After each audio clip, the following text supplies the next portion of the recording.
नमस्ते दोस्तों, कैसे हैं आप। मैं आशा करती हूँ आप बहुत खुश, स्वस्थ और मस्त होंगे। आज ऐसे ही मैं मोबाइल देख रही थी, तभी एक बहुत ही अच्छी कहानी सामने आई, तो सोचा कि लाओ आपके सामने भी वो कहानी शेयर करूँ।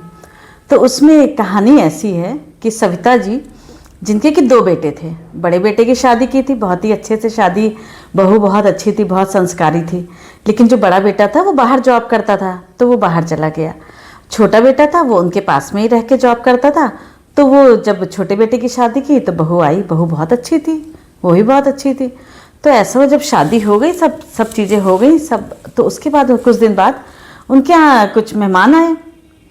तो ये बोली, जब मेहमानों का फ़ोन आया कि आने वाले हैं, तो ये बहू से बोली कि बेटा शाम को सब आएंगे, खाने पे आएंगे, तो तुम ये तैयारी कर लेना। वो उस समय तो बोली अच्छा मम्मी जी कर लूँगी। फिर वो बोली, जब जैसे जैसे शाम होने लगी वैसे आई, बोली मम्मी जी मुझे बहुत चक्कर आ रहे हैं। तो ये बोली, सविता जी थी, वो बोली कि अच्छा ठीक है, तुम चक्कर आ रहा है तुम्हें तो तुम जाओ अपने कमरे में जाओ, मैं खाने का देख लूँगी। उन्होंने देख लिया खाने का। उसके बाद कुछ दिन बाद शाम को जब खाना वाना लगा, सब बताया कि हाँ बहू को चक्कर आ रहे हैं। फिर कुछ दिनों बाद फिर उनके यहाँ मेहमान आए। तो ये वह फिर जब ऐसे ही उसने फिर कह दिया कि बहू ने बोला कि मुझे चक्कर आ रहे हैं। अब ये भी परेशान हो गई। ये थोड़ा तो समझ गई क्योंकि डॉक्टर को दिखाया तो डॉक्टर ने भी सब नॉर्मल बताया था।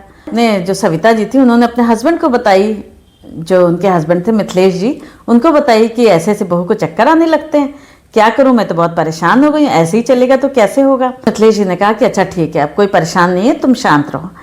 तो ये उसके बाद कुछ ही दिन बाद बहू का बर्थडे आने वाला था। तो इन्होंने मिथिलेश जी ने बहू को बुलाया और बोला कि अच्छा ऐसा करो बेटा, तुम्हारा बर्थडे आ रहा है तो तुम अपने सारे जितने भी तुम्हारे रिश्तेदार हैं, तुम्हारी बहन है, जीजा जी लोग हैं, मायके से भाई भाभी मम्मी पापा, सबको इनवाइट कर लो और घर में ही तुम्हारा बर्थडे हम बहुत धूमधाम से मनाएंगे, घर में अच्छा सा प्रोग्राम भी हो जाएगा।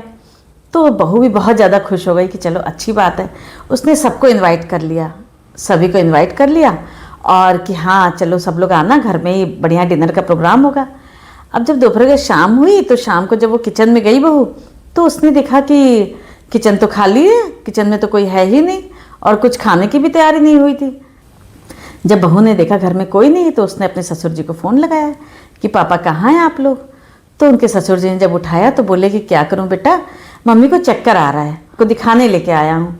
तो बहू भी समझ गई कि हाँ उसके चक्कर का चक्कर उसके सास ससुर जी लोग को भी पता चल गया है। तो छोटी सी कहानी इतनी अच्छी लगी मुझे कि मैंने कहा लाइए आपको शेयर करूँ।